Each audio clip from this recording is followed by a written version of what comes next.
The Book of Exalted Deeds has won the slightly dubious honour of being banned in -7 days. Now what do I mean by -7 days? How can something be banned in negative days?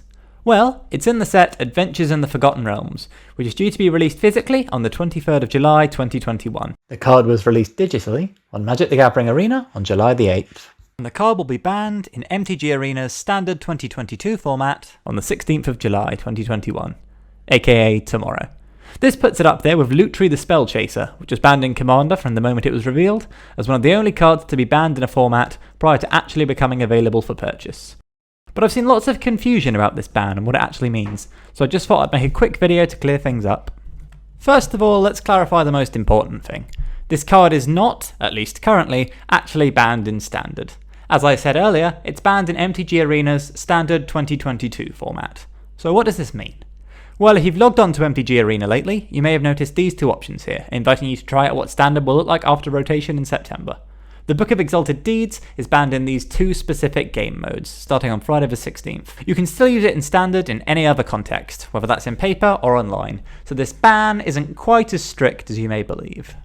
Now, let's look at the card itself and explore why it's a problem.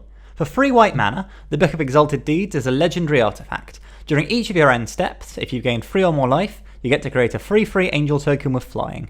For 3 mana, you can tap the book down and exile it in order to put an enlightenment counter on target angel, which then gains the effect you can't lose the game and your opponents can't win the game.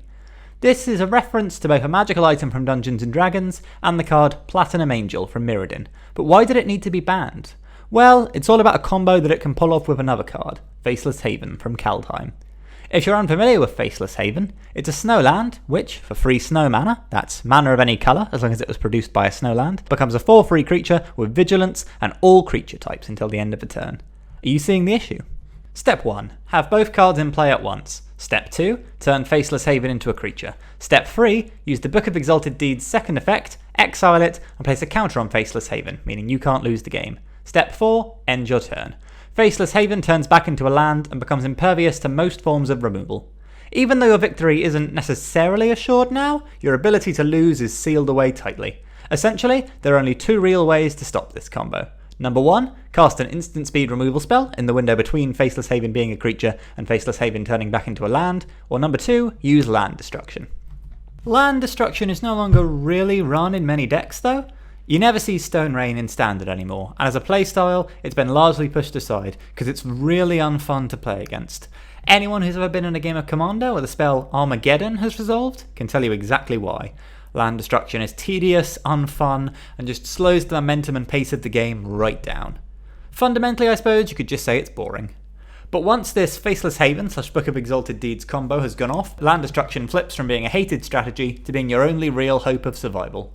Red's the only colour that really gets remotely playable land destruction cards these days, so unless you happen to be running a copy of Cleansing Wildfire, you don't really have a shot. Now in the Eldraine Forgotten Realms standard, which we're currently playing in, there is one other option you can use.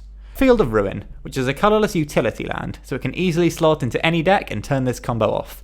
This card was printed in Feros Beyond Death, however, so it's not available in Arena's 2022 standard mode, where the Beyond Death cards have rotated out of usability. Now there's a chance, when rotation happens again, that we'll get Field of Ruin printed in Innistrad Wild Hunt. Some people have also speculated we might get a card like Ghost Quarter, a different utility land that destroys other lands, that was present in the original Innistrad. Whatever the case, at this early stage, it's too soon to tell if the card will get a full-on ban, or if it'll just remain banned in this one niche 2022 Arena Standard format. This does sound like a really unfun combo to play against, but you can sideboard in options to take it out at actual Standard tournaments, so this has no real shot of seeing major competitive play. Or at least, I certainly hope it doesn't. Online though, it's a different story. MTG Arena games are best of 1, so unless you have land destruction in your deck right out of the gate, you'll be in big trouble if this combo ever goes off. Alright, now, I'm doing some experimental stuff here. This video is a lot shorter than usual. What do you make of this style? Would you like any more sort of little news, bulletin, updatey type videos like this in the future? How good do you think the combo is, and how do you think it slipped through the cracks without getting spotted? Let me know in the comments. Thank you and goodbye. For those of you who are able to safely get to an Adventures in the Forgotten Realms pre-release tomorrow, I hope you have a good time. I know I will.